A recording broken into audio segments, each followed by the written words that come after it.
How are we getting on, folks? Look at a fairly decent day, I would say overall. Most of the horses ran to some sort of merit there today.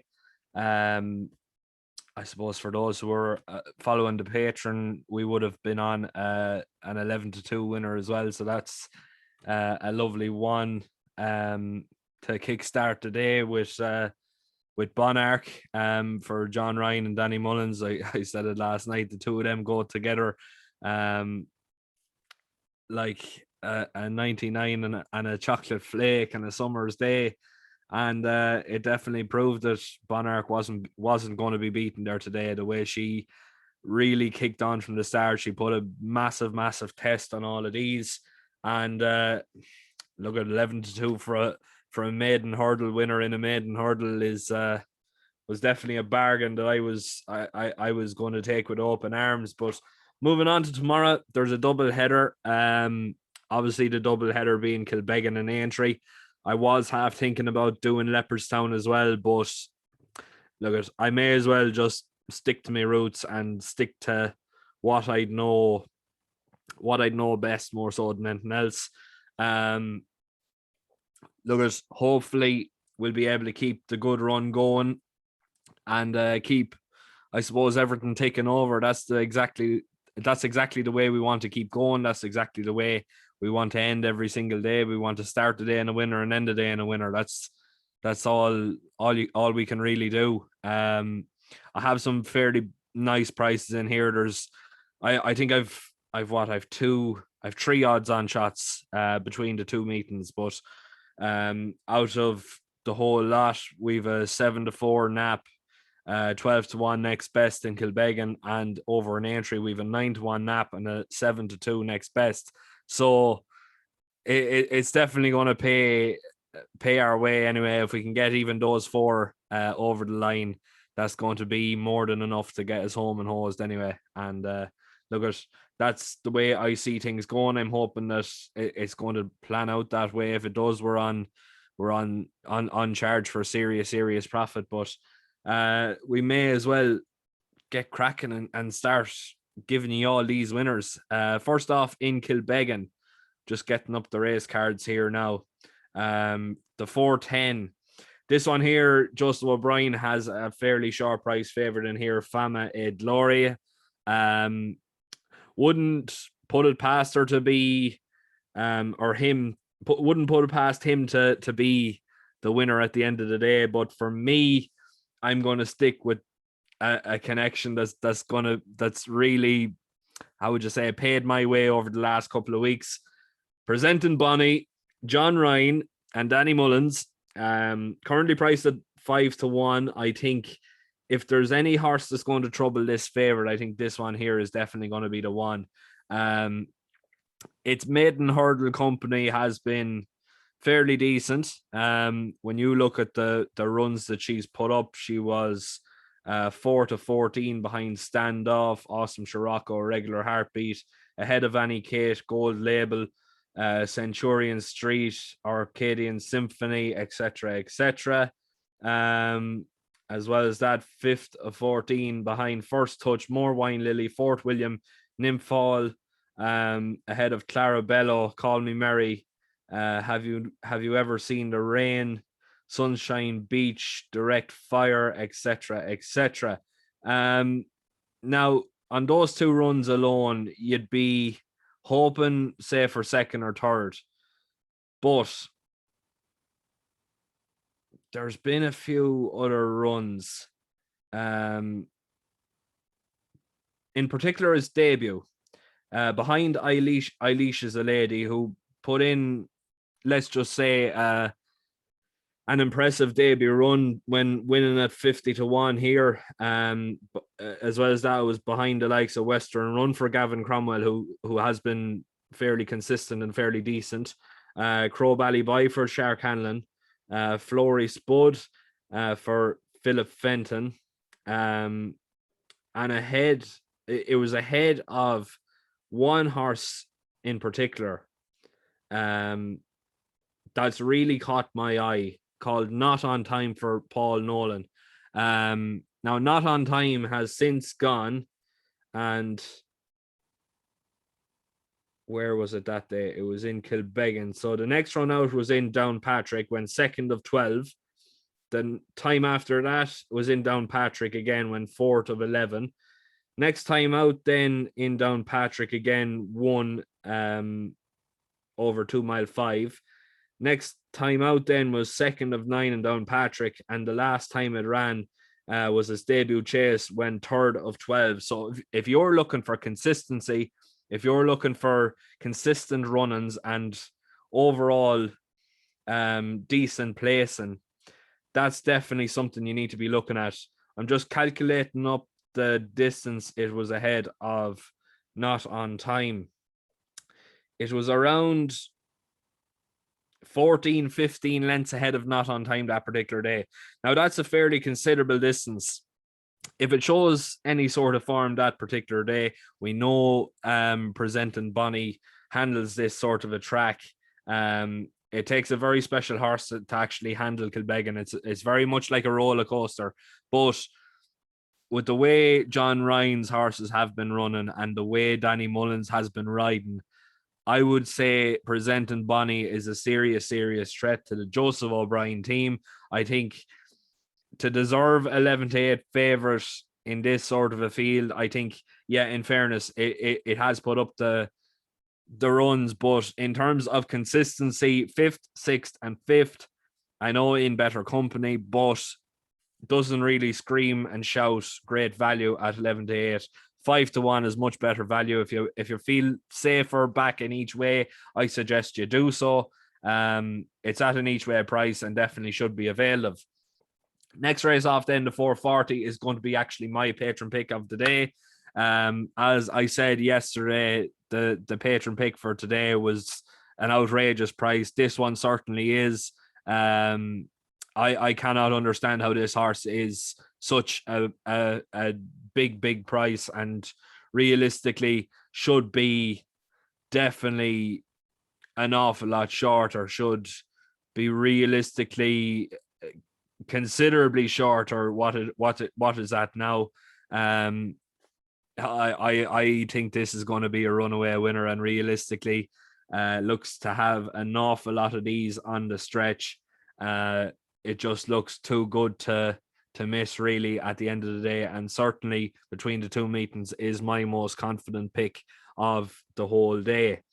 5-10, I will be siding with a horse that has 2 runs, coming from Seamus Fahey, partnered with Alan King, claiming £7. Culla's Star put in a very decent run in a very similar course to this in Ballinrobe, went fourth at odds of 250-1. We'll never see the likes of that again, but I think if improving on that run, and if improving on that sort of a performance, this horse here comes in here with a serious chance and should take plenty of stopping. The only horse that was ahead of was Ferdia for John Ryan again. And I feel like a broken record talking about John Ryan, but they're ahead of it. John Ryan won it. About a Gout was second for Frank Costello. Carolyn Martina for Norman Lee was third. Another man in serious form. His horses are really starting to come alight now. Fong's Way was behind. G-Rex for Emmett Mullins and Jordan Gainford was behind it that particular day. I thought G-Rex was a sure thing. How it was, like, realistically, I wouldn't necessarily say how it was beaten. It was beaten by a better horse. And it looks like if continuing that run, it'll have the beating of the Emmett Mullins charge here as well. I think 7-2 is a great overall price, and realistically should take plenty of stopping. Before we go any further, I want to wish Alan King the very best of luck. Myself and Alan go back about a year now, through a few meetings and different things like that, and as well as that, we worked alongside each other when we were in Mahons as well. So I want to wish Alan the very best of luck, and hopefully he'll be able to get a second winner on the boards. Very unlucky in Wexford that particular day when falling on Take All. I think this one here is going to definitely come up trumps for you here, Alan. The very, very best of luck to you. 540. A tricky one here. I've always thought Palm Beach was a very decent horse and should really be some sort of a horse that's going to run in Cheltenham in time to come, but it hasn't shown any sort of form to suggest that, hence why it's in Kilbeggan. I think it's worth going against him. I don't think he's any sort of value there at 7-4. If he was in around 5-1, I'd be tempted to have a pop at him each way. But Rayapur for Willie Mullins coming in here off the back of a long layoff. But realistically, when you look at the flat form out in France, it stands out a country mile. It's definitely got the beating of Palm Beach here. Rating of 97 on the flat out in France, so it was a talented enough flat horse. Realistically should take plenty of stopping. Danny Mullins takes the ride. I'd imagine Danny is going to go from the front like he usually does and be very, very hard to catch, especially on a 97 rated flat horse. If it can jump well, which I wouldn't put it past, coming from the god of national hunt race and Willie Mullins. The horse should be well able to jump, but realistically, it should have the beating of the race on the flat alone. It should take plenty of stopping, providing it just gets a safe round. And it should be an interesting recruit to the Willie Mullins team. Now, 6:15, we're going to be siding against the well-backed favourite for Hundun Swar. I'm going to be siding with the similar enough connections here now with Berkshire Royal. And for me, this one here is actually going to be the nap of the day at 7-4. How this horse to 7-4 is definitely a bit of a question mark here. Really, there must be something being said somewhere. The only run it's ever had was in the Supreme Novice Hurdle in Cheltenham 2 years ago, when behind the likes of Shishkin, Abacadabra, Chantry House, Asterion Furlonge, Allard, Edwardstone, Heaven Help Us, What's Not to Know, Soviet Pimpernel, Hollowed Sound, Fiddler on the Roof, and well, it finished the race, but the ones that didn't finish were the likes of Captain Guinness, Elixir Dane, and Mario de Pale. But if it shows any sort of form like that, to be able to run in Cheltenham and then go for the next run 2 years later in Kilbeggan, it definitely raises an awful lot of eyebrows. I think 7-4 looks to be an absolute steal of a price. If it can emulate any sort of form like the horses that finished ahead of it there that day in Cheltenham, realistically, this horse here is going to run away with a victory here, and realistically should not be caught. I don't think Humdun Swar is a Cheltenham horse or will ever graze the grass in Cheltenham, unfortunately. But I think Berkshire Royal is definitely very, very interesting. The fact that Willie Mullins has taken the time off to just let this horse really mature and really get into the swing of things. I think 7-4 is much better value. I think ahead of 13-8 for a horse that's only got his first win in Down Royal in a maiden hurdle, beating Pont de Gard, not caught the back, who disappointed really the last day in Killarney. When you look at the form of that particular race, just going into it here now, if I can, just bear with me a second now, folks. Mr. Tambourine Man, 8 lengths ahead of San Pedro, and then a further 3 3/4 lengths ahead of Nakot the back. So when you look at Mr. Tambourine Man's last run, when third behind the Cahaldon, 20 lengths behind the Cahaldon, in fact, that really does pose a bit of a question. The fact that the Cahaldon couldn't win there today, I know it made a fairly drastic mistake, but like it wasn't really shaking off the attentions either. So I don't know. I don't think it would have actually won there today. So look at it, make up your own minds. I personally think the money has it wrong. I think this horse of Willie Mullins, Berkshire Royal is definitely the one that they all have to beat and should take plenty of stopping, especially at a price of 7-4. Looks to be stealing money. 650. This one here is a bit trickier. It's very much an open race and a lot of horses in here that you can really make cases for. But the one that I will be siding with is the course winner last time out, Shanavan Lady, beating the likes of Fakir Deline, Part-Time Farmer, Caesar Rock, Shanwalla, We Down Under, Keith Lee, and the rest all pulled up and didn't finish. But when you look at that form, and the second last time out behind Cross Eagles, Ophelia, Becky's Angel, Nancy Wise, Jessica Jones. Nothing really in there to scream and shout about, but definitely the last run when beating the likes of Fakir Deline, especially. Should take plenty of stopping here. On Chase debut is definitely very interesting. The fact that Connections Go chasing with it after only one win in a hurdle race. I think realistically, if emulating the form over a chasing fence as it has done over hurdles, it should take plenty of stopping, and 7-1 looks to be great each way value.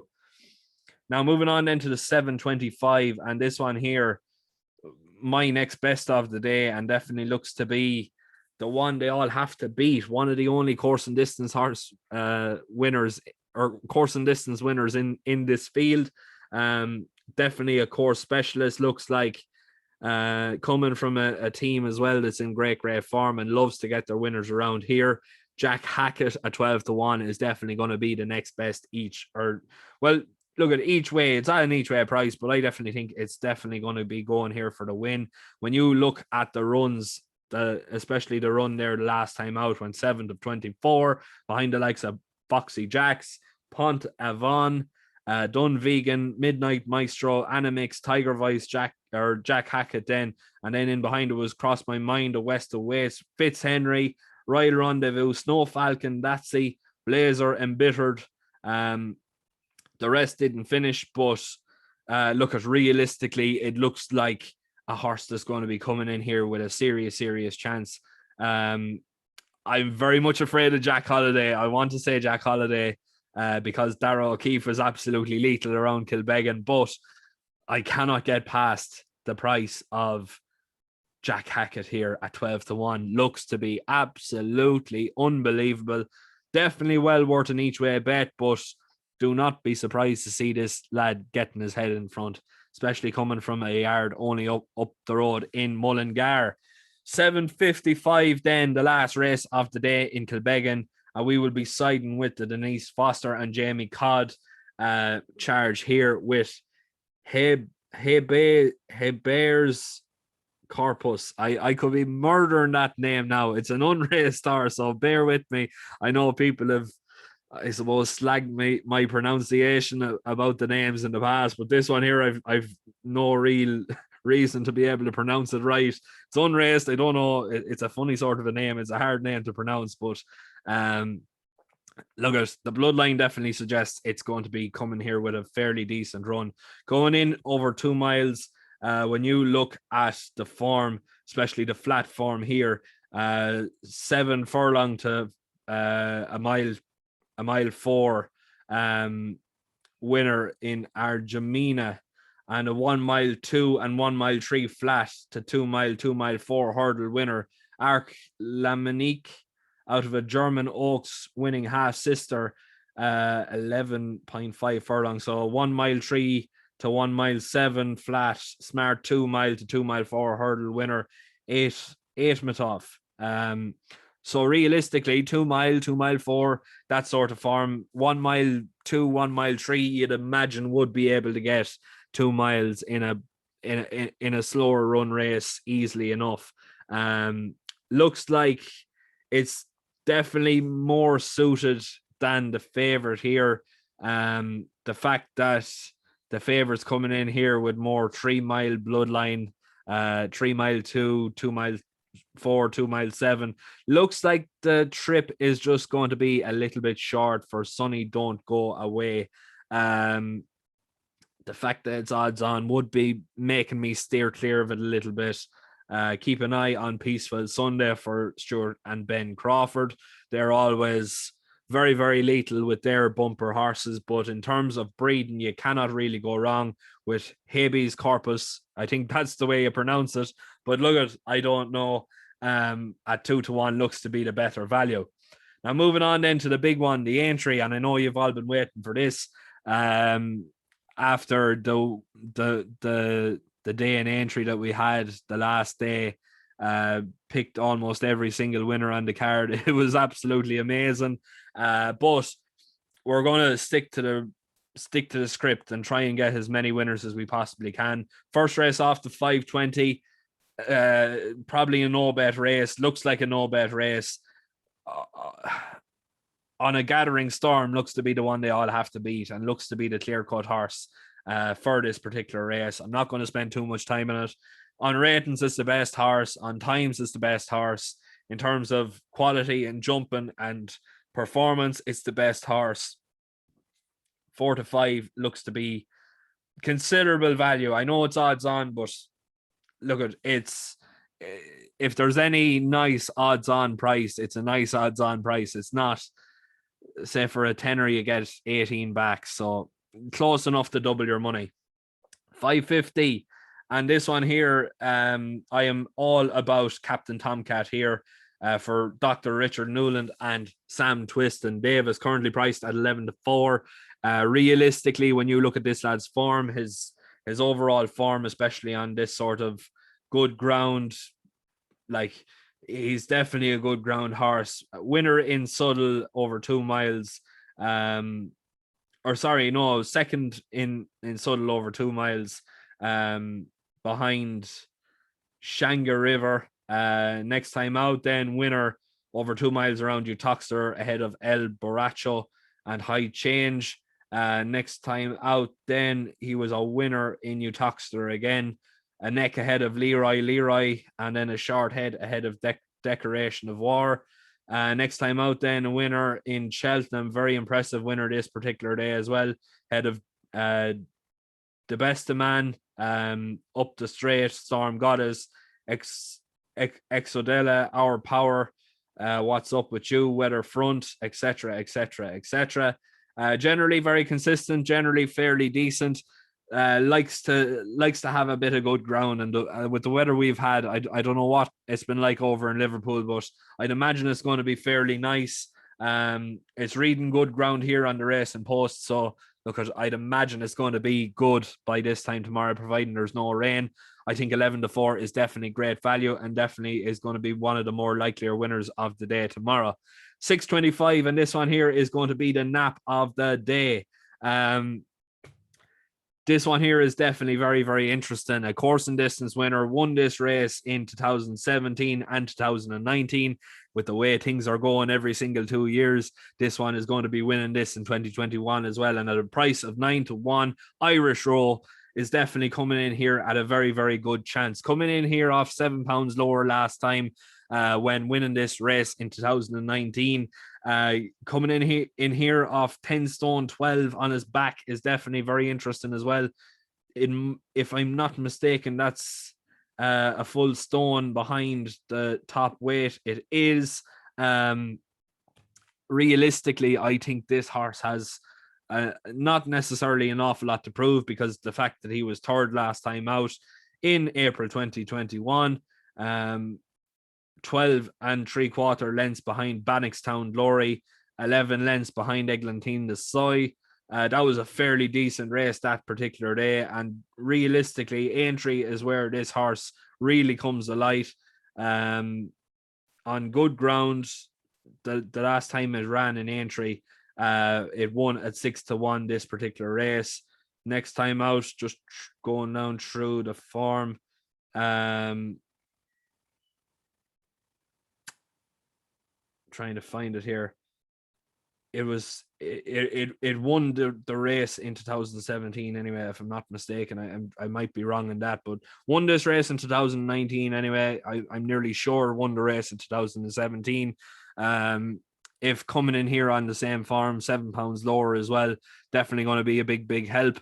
It's definitely going to be coming in here with a realistic shot and should take plenty of beating at 9-1. You've heard it here first, and look at, hopefully we'll be laughing by this time tomorrow. 7 o'clock. This one here, a little legend and an old legend at that. Potter's Legend. Currently priced at 4-1, looks to be the one they all have to beat. This lad here has gotten a new lease of life. When you look at the way he won the last time out and faking him, 17 lengths beating Anthony, a further 22 lengths behind to Drumlee Sunset, a further 15 lengths behind Old Lord Abloom.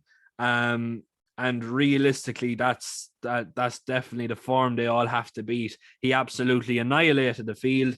If he comes in here on the same form, I'd imagine that he's going to be a very, very hard horse to stop. John B was second last time out over course and distance. Obviously, you have to take that into consideration as well.